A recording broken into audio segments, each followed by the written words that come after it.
Good afternoon, sir. I have your latte. And I hope I didn't overstep, but I could hear your stomach rumbling, so I grabbed you a bagel, too. I hope plain is okay. I can grab some cream cheese or butter if you... Oh, you're welcome, sir. If there's nothing else, then is it all right if I take my lunch break? All right. Thank you, sir. I'll be back in an hour.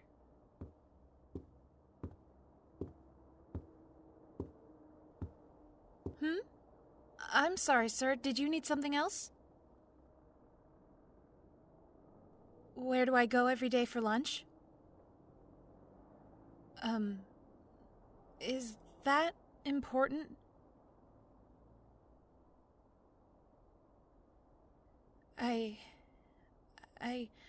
I just go to the park across the street.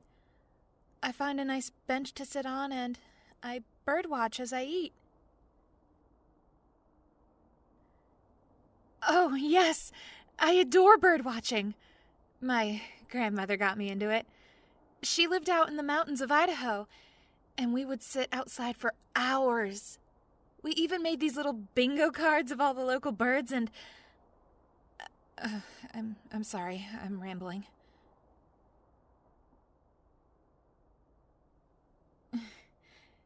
Thank you for saying so, sir. But, may I ask why it matters where I go to eat? You want to join me? Oh, you don't have to, sir. I really don't think you'd enjoy eating on a park bench. Well, I mean, I don't... What I mean to say is...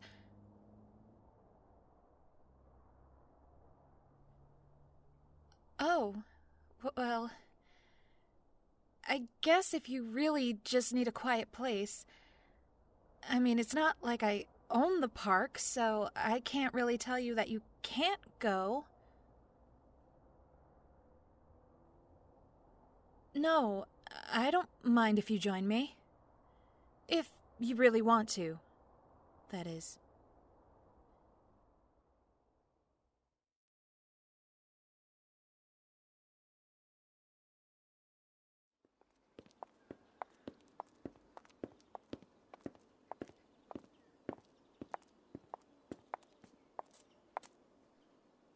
Well, here we are. My favorite bench. Why is it my favorite? Oh, well, you see that tree there? Yes, that one. There's a knothole about halfway up. See it? There's a family of great horned owls that live there. The hatchlings sometimes peek their little heads out. They're so cute. My grandma would have loved to see them. Yeah, I was really close with my grandma before she passed away. She was my best friend. I know that sounds a little pathetic, having a grandparent as a best friend, but I couldn't really make bonds with people my age. I don't know if you could tell, but I'm a little awkward.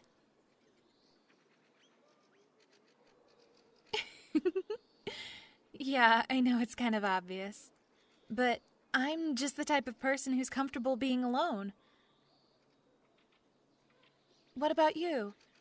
Did you have a lot of friends growing up?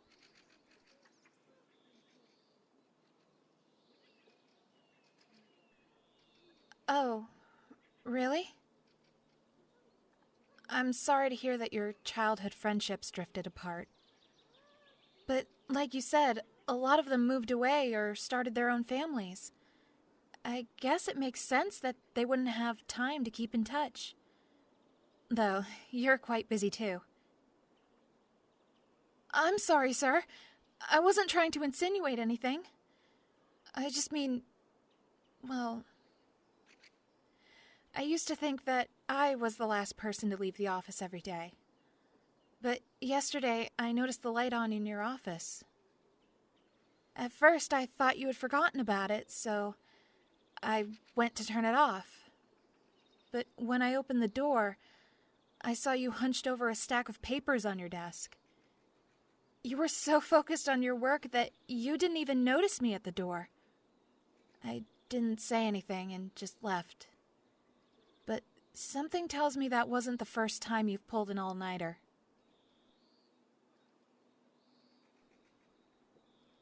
You're swamped? Well, if it helps, I've always got an ear to listen. And if there's any work I could take off your hands... Huh? Secret projects? What do you mean secret? Projects you don't want the rest of the company to know about?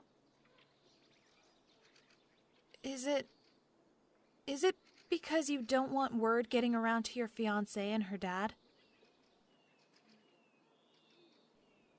Oh, I'm sorry if I've overstepped. I just noticed how you always seem to be in a bad mood whenever Kelly came by the office. And I've never met Caleb, but you always get this scowl on your face whenever someone talks about him.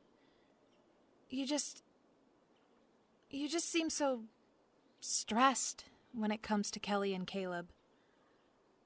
I wish there was something I could do to help you. If anything, to take some of the weight off your shoulders.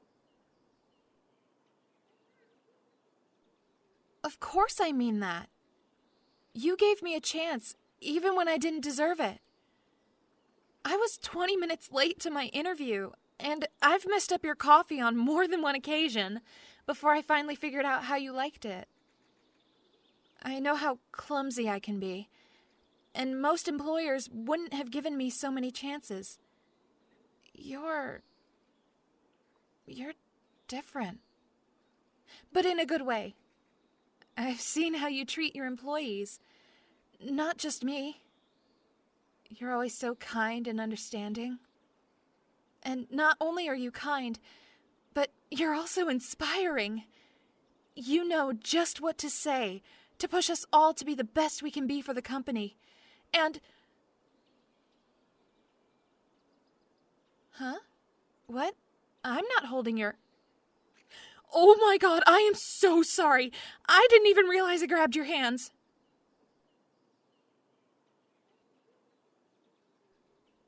Oh, you're laughing. That's good. I was worried you were mad at me. I meant what I said, by the way. If there's anything I can do to lighten your load, then I'll do it. I'm so worried that you're gonna burn yourself out one of these days. Oh, really? All the work you need help with requires someone with a business degree?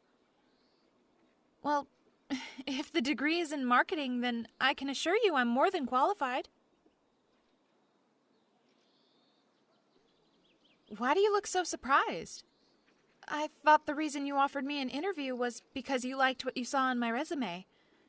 I thought you would have noticed that I have a bachelor's degree in marketing business and a master's in graphic design.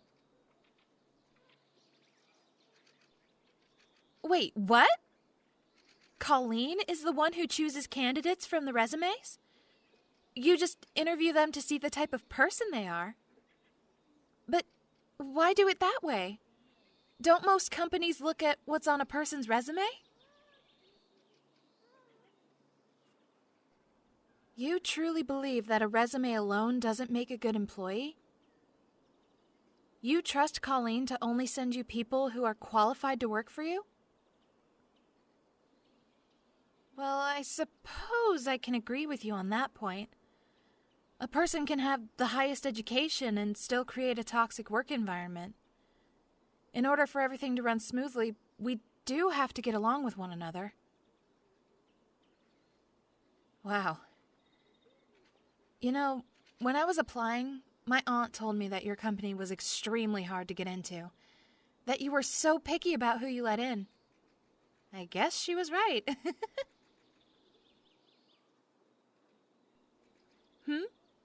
Oh, yeah, I told my aunt about my interview. She really let me have it when I told her how late I was. Kept going on and on about professionalism and the like. Yeah, Aunt Irene and I are pretty close. My mom passed away in an accident when I was 5, and my dad was never in the picture. Grandma took me in until she passed away when I was 12, and then Aunt Irene adopted me. She wasn't married and didn't have any kids of her own, so she was more than happy to take me in. What's she like? I guess on the outside she can come off as really strict, but really, she just raised me to do my best. It's why I'm such a perfectionist. Aunt Irene would always tell me, "A 99 is still failing. If you're not even going to give it your all, then don't even bother trying. And if you don't try, then don't whine when you miss out on something spectacular." Yeah, she could be pretty intense. But she was so proud of me when I told her I was actually hired by you. I don't think she even smiled that brightly when I graduated from college.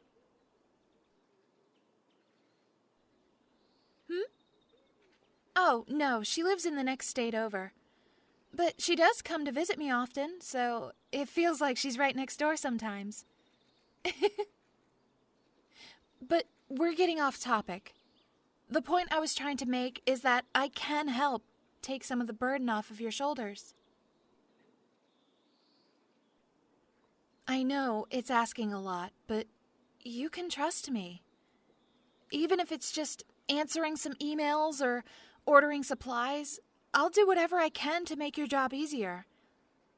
And whatever you want me to work on will remain confidential. Really? Thank you, sir. I promise you won't regret this. Yes, of course. I'll stay after today to discuss what duties I can take over. Thank you for trusting me, sir.